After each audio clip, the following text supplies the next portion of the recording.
Le mondial de football de 1978, organisé et remporté par l'Argentine en pleine dictature militaire, sous la junte du général Jorge Rafael Videla, reste l'une des éditions les plus controversées de l'histoire du sport.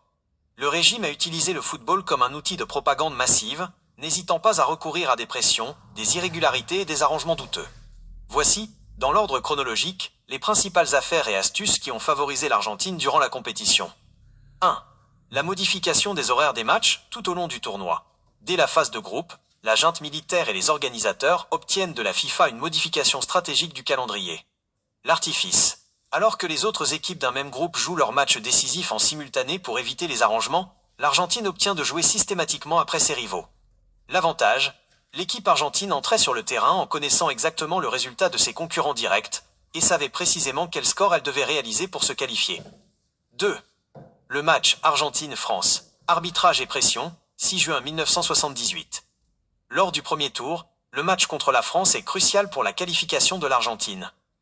L'artifice, l'arbitrage suisse de Jean Dubac s'avère particulièrement partial. Il siffle un pénalty très généreux, et contesté, pour une main inexistante ou involontaire de Marius Trésor, offrant l'avantage à l'Argentine. Plus tard, une faute flagrante dans la surface argentine sur le français Didier Six est totalement ignorée. La France est éliminée après cette défaite, 2-1.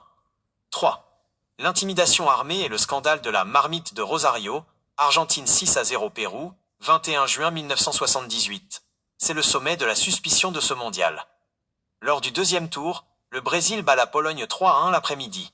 L'Argentine, qui joue le soir, sait qu'elle doit battre le Pérou par au moins 4 buts d'écart pour atteindre la finale à la place du Brésil. La descente des militaires dans le vestiaire. Quelques minutes avant le coup d'envoi du match décisif, le dictateur argentin, le général Jorge Rafael Videla, pénètre brutalement dans le vestiaire de l'équipe du Pérou. Il est accompagné d'Henry Kissinger, alors ancien secrétaire d'État américain, et de gardes militaires armés. Videla prononce un discours hypocrite sur la fraternité latino-américaine, mais la présence physique du chef de la dictature et de ses armes constitue une opération d'intimidation psychologique et une menace politique directe absolue. Plusieurs joueurs péruviens avoueront plus tard avoir ressenti une peur paralysante. Les coulisses de l'accord. Sur le terrain, l'Argentine l'emporte curieusement 6-0 face à une équipe péruvienne apathique. Plusieurs enquêtes et témoignages ultérieurs ont révélé un pacte politique lié au plan Condor. Le gouvernement argentin a expédié gratuitement 35 000 tonnes de grains de blé au Pérou, débloqué des crédits financiers et pris en charge le transport de prisonniers politiques péruviens. De plus, le gardien du Pérou, Ramón Quiroga, était d'origine argentine, ce qui a alimenté les soupçons de corruption directe. 4. La finale Argentine, Pays-Bas, guerre psychologique et retard volontaire, 25 juin 1978.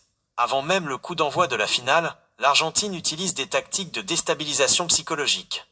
L'artifice. L'équipe argentine entre sur la pelouse du stade monumental avec un retard volontaire de plusieurs minutes, laissant les joueurs néerlandais seuls sous la pression d'un public hostile et des jets de confettis, papelitos.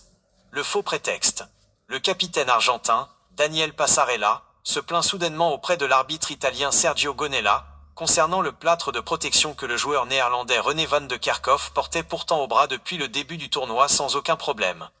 L'arbitre cède à la pression argentine et exige que le joueur modifie sa protection, retardant encore le match et coupant la concentration des Néerlandais. L'Argentine l'emporte finalement 3-1 après prolongation dans un climat d'extrême tension. Ces événements combinés ont fait du sacre de l'Albiceleste en 1978, un triomphe indissociable du contexte géopolitique de l'époque et des manœuvres de la dictature pour légitimer son pouvoir par la terreur et la manipulation.